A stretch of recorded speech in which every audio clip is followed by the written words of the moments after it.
กราบสบายดีมื้อนี้ก็สิพาไปเที่ยว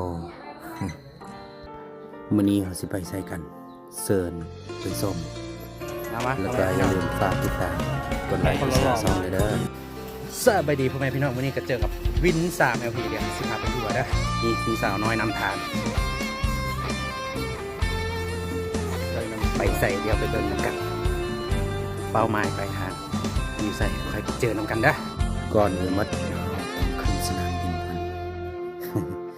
ครั้งแรกในชีวิตเลยนี่บ่เคยขึ้นยนต์จักรเถื่ออันนี้ถือว่าเป็นครั้งแรกในชีวิตเป็นจังไดไปเบิ่งนำกันสิรอดหรือสิล่วง ในอันนี้ทีมงานไปเที่ยวนำกันนี่ก็ใกล้สิฮอดทางขึ้นเท่าวันนี้ก็จะเข้ากล้องเอาแท้ว่าบอยอมรีคางเมืองไหมนี่นะอยู่ไหนกันยังไปเจออีกนี่เข้าไปปุ๊บก็จะมีซาวแอร์มาตอนรับโอ้ยมันแต่ผู้งามผู้จบผู้งามกินอย่างเนาะคือมางามกระดักกระดองนี่พอก่อนนั่งแล้วบัดนั่งปุ๊บรู้สึกว่าสั้นเลยได้บาทนี่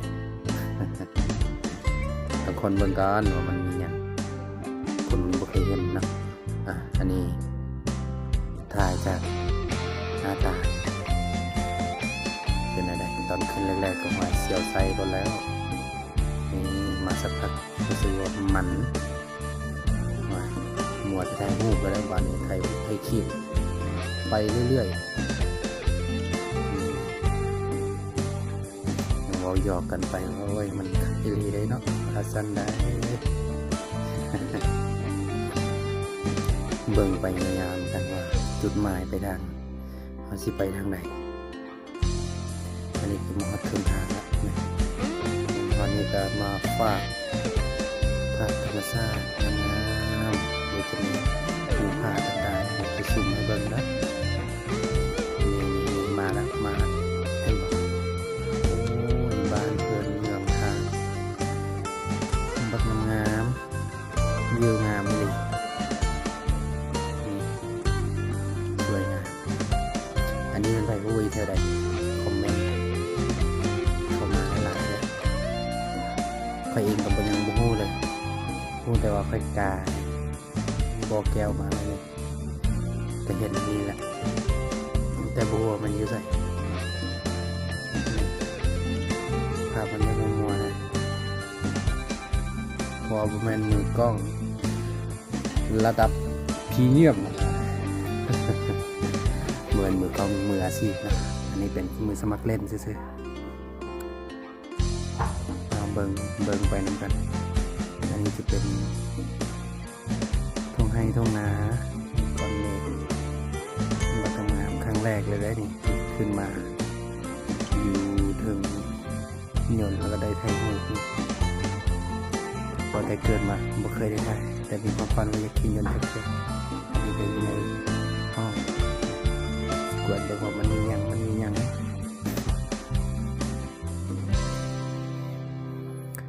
เบิ่งไปนำกันคลิปนี้อาจจะยาวนะจังไรก็ขอโทษขออภัยเด้อคนที่บ่สะดวกเบิ่งหรือว่าเพราะว่าค่อยถ่ายตั้งแต่ตอนออกจาก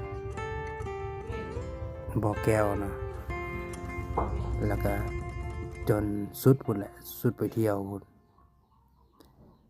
เบิ่งไปนำกันอันนี้แม่น้ำอย่างผู้ใดฮู้คอมเมนต์เด้อสำหรับค่อยบ่ฮู้ว่าแม่น้ำของหรือว่าแม่น้ำนี้ใส่น่าจะฮอดแถวหลวงพระบางนั่นนี่หรือว่าหลวงน้ำทาบ่ฮู้คือกันใครฮู้คอมเมนต์มาคลิปนี้มันจะยาวนิดนึงหลังจากนั้นก็หอดจุดหมายไปทางในหอดหลวงพระบางเรียบร้อยแล้วพากันลงยนต์ออกมาพบกับแดดฮอนรู้สึกว่าห่วยยังฝันอยู่ได้นี่ อันนี้ก็ทีมงานแม่เห็นตัวจริงโอ้โหซุปเปอร์มากบอกว่าแดดฮอนว่าสันได้มันจะเกิดแล้วดรหอดที่พัก ตาใสละ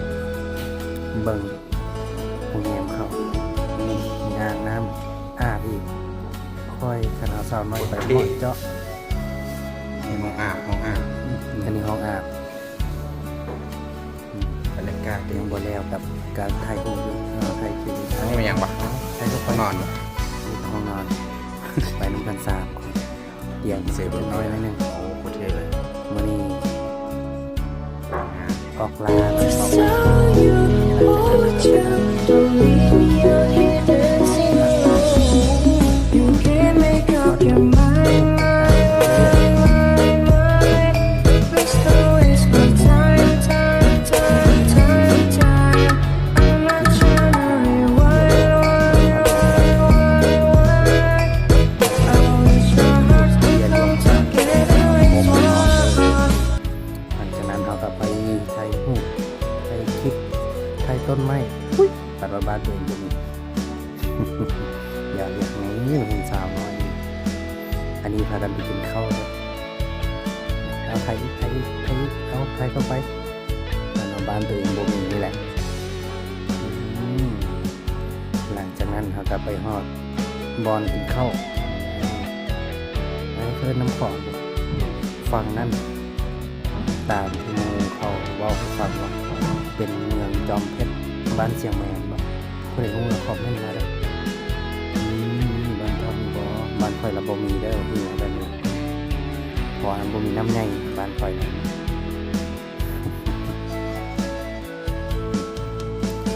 บ้านเข้าไปข้างในอันนี้ก็บรรยากาศในร้านอาหารก็คือว่าโอเควิวก็งามบรรยากาศดีลมพัดเย็นอีก ไปกระทายไปเรื่อยๆเห็นเหียกระทายซุ่มเยอะแหละคนบ้านนอกก็ในเมืองสมคำว่าเขาว่ามีเหียอยู่บ่สมหน้าภาษางงานดีมาเจอกันในหลวงบ้านหลังจากนั้นก็ไปเบิ่งเฮือนบูฮานอันนี้บ้านคอยยังมีได้อยู่แถวบ้านด้วยตอนนี้เด้อที่ดินเฮือนเป็นมอนเข้าต่างๆเนี่ยหลายๆอย่าง อันนี้คือการใช้ชีวิตอยู่บ้านค่อยมันยังเป็นแบบนี้อยู่แต่ว่าบ่ถึงขั้นว่ามันจะหรูหราหรือว่ามันจะเป็นโบราณปานนี้มันก็มีทุกอย่างคือพวกห้อยสลีไว้พวกนี้ก็มีแม่หลังจากนั้นก็ไปเป็นคุณสร้างคุณแผนจักหน่อยกัน เป็นแต่คนละรอยกเว้นค่อยผู้เดียวบ่รอ เนาะเบิ่งเข้าไปเดี๋ยวสิพาชมเข้าไปเรื่อยๆอันนี้เสาสุดเพื่อสิไปถ่ายรูปต่างๆก็สิไปพระราชวังนี่อันนี้ก็มันสาวโอ้นะฮัดจริงเล่มอันนี้ก็งามคือกันเห็นบ่สาวแต่ละคนนี่ผู้ใดก็จับกล้องขึ้นมาเอาถ่ายรูปถ่ายคลิปไปตามภาษาเนาะบนได้เห็นวิวงามสถานที่แปลกๆเขาก็จะเก็บไว้นะหลังจากนั้นก็ไปพระราชวังมาครั้งแรกก็ต้องไปให้เห็นว่าสันไดเพิ่นว่า เป็นจังได๋ก็อีสิครับสมรับฟังนํกันมีผู้ใดเคยผ่านเคยไปแล้วก็น่าจะรู้จักเนาะดีสถานที่แห่งนี้มันอยู่ไสน่าจะรู้จักดีแต่สำหรับข้อยเป็นครั้งแรกเลยที่ได้มาเยี่ยมแล้วก็มาเห็นกับตัวเองว่ามันเป็นอะไรเพราะที่ผ่านมาก็คือเห็นแต่ในภาพวิดีโอหรือในหน้าจอเท่านั้นแต่มาเห็นตัวจริงโอ้ก็งามอีหลีอันนี้มันสาวนางงามประจำวงของเรา กำลังย่างขึ้นที่แรกว่าจะขึ้นภูสีกันแต่คิดว่าสิขึ้นภูสีแต่ว่าต้องไปพระราชวังก่อนไปเบิ่งนำกันเพราะว่าเขาสิพากันไปเห็นอย่างแน่เห็นบ่อนี้คุณแผนเขานี่คุณสร้างเป็นคนไทยฮู้เองเด้อ หลังจากนั้นพอดีมาฮอดและวันนี้สถานที่อยู่พระราชวังเขาต้องได้จ่ายค่าปีคนละ20,000แต่บังเอิญว่าลืมถือเงินสดมาเลยต้องไปเปลี่ยนขึ้นไปเปลี่ยนน้ำเงยเพิ่นหลังจากนั้นก็ได้เข้ามาในนี้ละนี่นะผู้ใดรู้ได้คอมเมนต์มาเด้อว่าเราสามารถถ่ายได้แต่ซ้ำหลายกว่านี้ก็น่าจะถ่ายบ่ได้เพราะว่ามันจะมีสถานที่หรือว่ามันจะเป็น ที่ห้องห่วงห้ามเนาะมันก็มีเคทีห้ามถ่ายรูปหรือถ่ายคลิปก็มีก็เลยว่าได้แต่เบิ่งบางจุดบางบอนก็ได้แต่เบิ่งแต่บ่ได้ที่ถ่ายได้เฮาก็เอามาฝากมาตอน FC ทุกๆทานที่เขามาชมเนาะเบิ่งไปนำกันนี่ก็สมกับว่าพระราชสวังที่เขาได้บูรณะเอาไว้เนาะอันนี้ก็สวยงามดีหลังจากนั้นเราก็งานเข้าไปที่แรกว่าที่เข้าไปในนี้แต่ว่าเพิ่นเข้าบ่ได้มื้อนั้นเพิ่นว่าบ่ให้เข้าว่าซั่นก็เลยได้แต่ถ่ายรูปอยู่ไกลๆจากนั้นเราก็ย่างไปเหมือนกันย่างไปเจอแต่พวกฝรั่งดีได้บ่เจอพวกพวกดำๆมันพวกคิ้วๆมันแต่ว่าสุดนี้มาเจอแต่พวกฝรั่งก็เอาไข่หน่อยนึงเขาเจ้ามาใช้ชีวิตอยู่ลาวเขาก็จะมีการปรับเปลี่ยนแปลงตัวเองเนี่ยนะอันนี้เป็นบ่อนนั่งผู้ใดย่างเมื่อยก็สามารถมานั่งบ่อนนี้ได้ เห็นบ่ทางหน้ามันแต่พวกคนจีนฝรั่งส่วนหลายมันแต่คนต่างประเทศจะมีพวกญี่ปุ่นแล้วก็เกาหลีด้วยส่วนคนไทยมันเกาอย่างวันนี้ หลังจากนั้นก็ตัดภาพมาหาน้องสาวคนงามเพิ่นนี่อันนี้เจ้าบ่าววันนี้ ว่าอยากทีมงานไปนำกันไม่แต่สาวน้อยมันเลยแต่ผู้จบผู้งามนี่ไอ้เบาคนรอเพิ่น หลังจากนั้น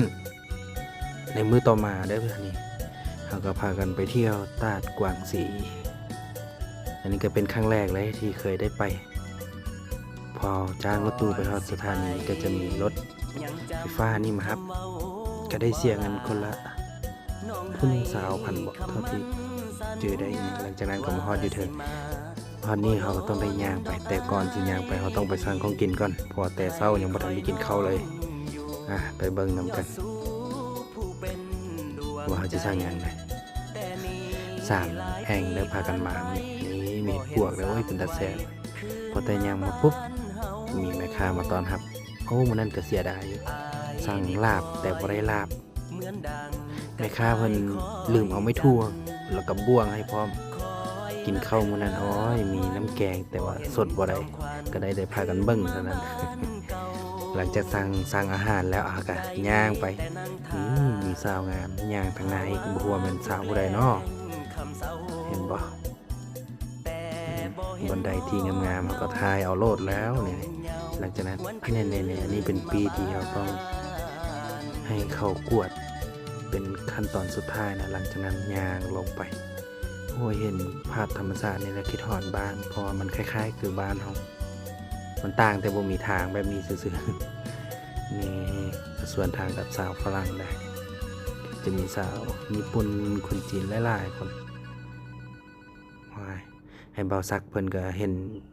วิวธรรมชาติงามๆจับโทรศัพท์ขึ้นมาถ่ายแล้วได้บอนนี้ก็งามบอนนี้ก็พอเพิ่นเคยมาแล้วหลังจากนั้นก็ไม่เห็นโตอย่างวันนี้ ตรงนี้เนาะพากันขึ้นไปนี่เห็นตูบเป็นแบบนี้คิดว่ามันถ้าแถวบ้านค่อยก็ว่าเป็นตูบเป็นเทียงให้เทียงหน้าเลยได้แต่บ้านเพิ่นบ่แม่นว่าเป็นที่เที่ยวชมมันจะมีลูกมีเนี่ยเบิ่งไปทางหน้าว่าเขาสิเห็นตัวอย่างไรนี่ก็ไม่เท่านี่ก็ม้อยจะมันมาเข้ากล้องขนาดเนาะมันยังบ่ยอมลีกให้หลังจากนั้นไม่เท่ายางซาพอค่อยกันยางไปแง่เบิ่งเกือบค่อยเกือบอีแตะเดินทาง ตามงบหลังจากนั้นเขาก็ไม่เห็นตัวมีแล้วที่ใส่ละมันนี่ตัวมันอยู่ใส่ที่บัดนี่เห็นบ่มันนอนกันมีตัวหนึ่งนอนอยู่เถอะขี้ค้านขนาด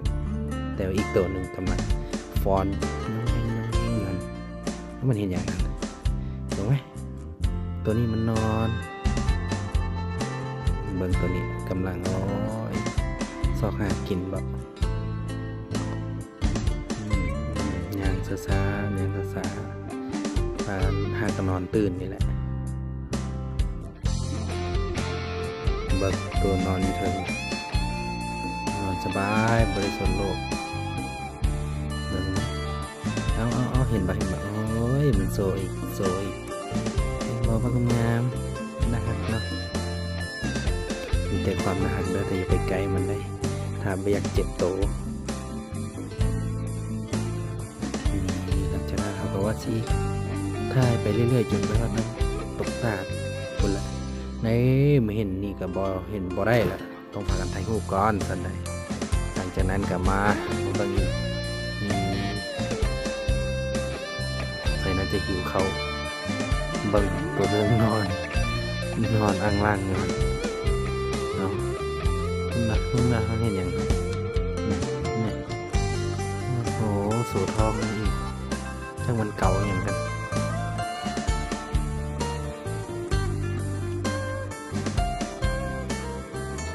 เบิ่งไปพร้อมกันนะเดี๋ยวเขาชมมีเรียบร้อยแล้วมาชมสาวฝรั่งอาบน้ำเบิ่งแต่ละคนมันแต่ผู้จบผู้งามผู้ขาวผู้ดอนอะไรที่แรกก็ว่าเขาสิโดดไปโอ้ยยาละเขามันพูน้อยๆยันเขาเหยียบหยอกเลยนี่บ่มีแล้วหลังจากนั้นก็ขึ้นไปเรื่อยๆผู้สาวได้เป็นบันไดเป็นถ่ายรูปกับถ่ายรูปให้ซองคนเป็นมือกล้องไปพร้อมถ่ายให้กันไปแบบนี้แหละหลังจากนั้นพอนี่ซองแองนี่ว่าถ่ายรูปไปได้หลังจากถ่ายแล้วค่อยกระถ่ายเอาธรรมชาติก่อนมันบ่อน้ำตกที่มันตกโอ้สวยงามนี่เห็นบ่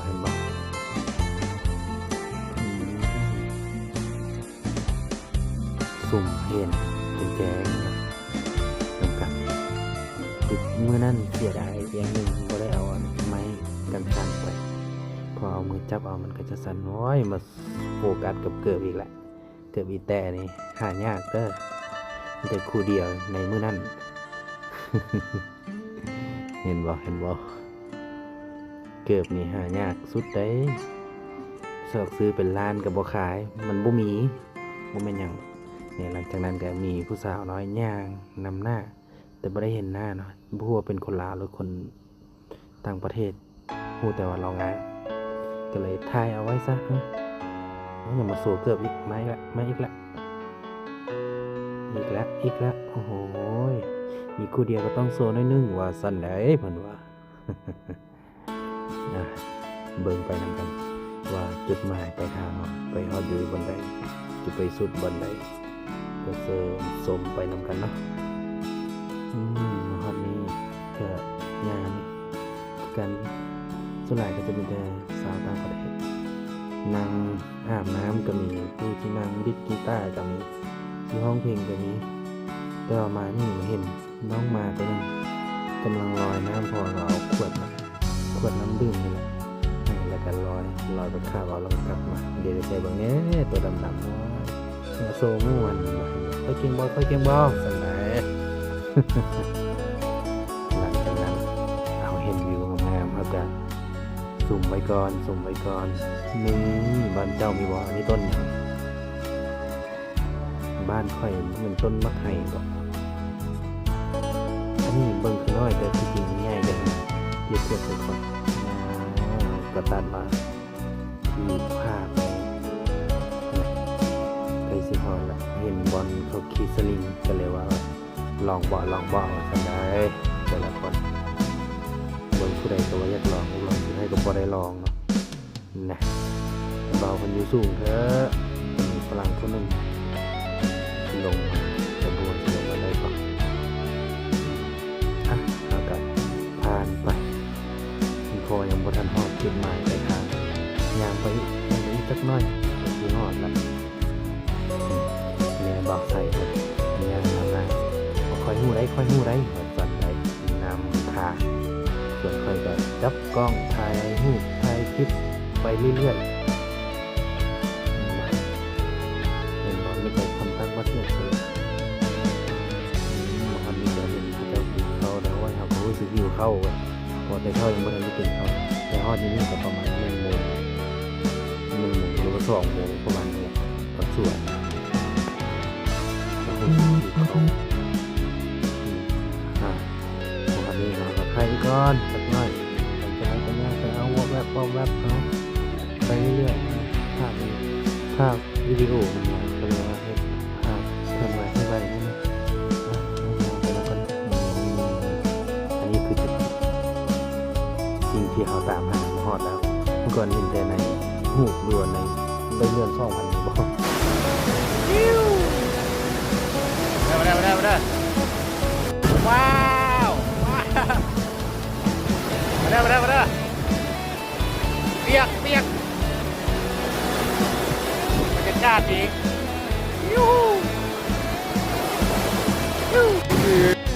หลังจากว้าวใส่ตัวเองแล้วก็ถ่ายภาพสาๆให้เบิ่งเวลาตกงามอีหลีได้อัน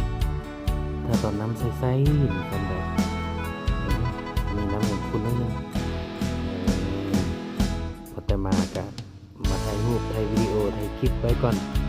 เพื่อเตือนความทรงจำหลังจากนั้นหลังจากที่พักเช้าเมื่อยกินข้าวเรียบร้อยกินข้าวบ่มีไม่ถูกบ่มีบ่วงแล้วก็มายังกลับตอนยังกลับคือว่าแป๊บเดียวตอนขึ้นมาที่ให้ถือว่าใช้เวลาโดนเปิดเพื่อเป็นอาหารให้ลูกไปทำงานย่างไปเรื่อยๆโอ้ยคนต่างประเทศล่าที่ดีรู้ว่าทุกมื้อเวลาแบบนี้ที่ค่อยมานั่งปันว่าโอ้ยบันบุญท่าหลวงไม่เคยหลับมีงานนะมีหน้าเพราะภาพมันก็จะข้างๆโทรศัพท์มันไม่ค่อยดีนะหลังจากนั้นก็หลังจากไปเที่ยวมาเขาก็ไปที่เขาเห็นบาปมาแล้วว่าท่านเขาหยอกกันเป็นบาปมาลายแล้วปล่อยอยู่ทางสีเป็นบุญได้ก่อนขึ้นไปลงไหว้คนอ้วนมันก็ให้สิบตัวเมื่อยนิดนึงก่อนขึ้นไปสุดแต่คนหลังจากมอดแล้วก็มากราบไหว้ก่อนเล็กๆน้อยเบิ่งเป็นทางหลังของบูเนาะแน่นจริงแสดงว่าอ้วนแล้วก็ทำมันได้อัพไซด์ขออธิษฐานว่าขอให้มีแต่สิ่งดีๆเข้ามาในชีวิตเด้อสิ่งง่ายๆขอให้ไปไกลๆว่ากันได้หลังจากเฮ็ดบุญนบไว้แล้วเราก็เอานกไปปล่อยนกกลับไปสู่ธรรมชาติมันนั้นซื้อนกจอกไปปล่อย2 ตัวโอ้เท่าไหร่30 หรือ 50ประมาณนี้แหละบ่จือปันใดทิวทัศน์ธรรมศาสตร์ก็งามดีปล่อยคนสปอยได้บ่ธรรมดาบอกให้ไปก็ยังบ่ไปจะไปแล้วบ่ไปจะไปแล้วไปอีวอลในใจว่าจะไปแล้วไปบ่ไปดูไปปิ้งกินได้ตัวหนึ่งไปแล้วยังอีกตัวหนึ่งไปเรียบร้อยแล้วบัดนี้ขึ้นกลับสู่ธรรมศาสตร์หลังจากนั้นเขาก็ย่างกลับลงไปสู่บอนเฮาพักอาศัยเนาะกลับไปแห้ง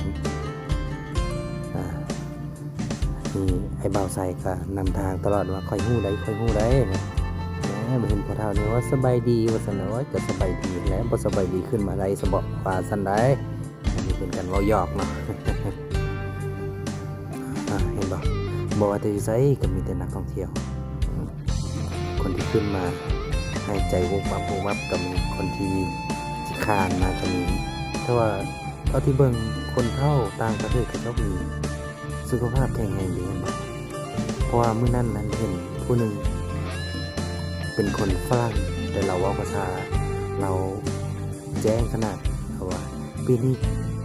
76 ปีแล้วว่าซั่นโอ้ยเห็นแล้วย่างขึ้นมาก็ถือว่าสุขภาพดีสมควรเขารักษาสุขภาพเบิ่งแยงตัวเองได้ดีบ่คือบ้านเฮาหวาย76 ปีนี่คือให้เฮ็ดหน้าจับไม้คอนเท่าพุ่นแหละเห็นบ่อันนี้ก็ใกล้สิฮอดทางแยกนะอันนี้มันจะเป็นอยู่ทางพระราชสวัสดิ์มฮอดนี้ก็ขอจบสำนี้ไปก่อนนะจังได๋ก็ขอฝากกดไลค์กดแชร์2 YouTube ของวิน3 AP แล้วก็2 TikTok นำไปเด้อขอขอบใจหลาย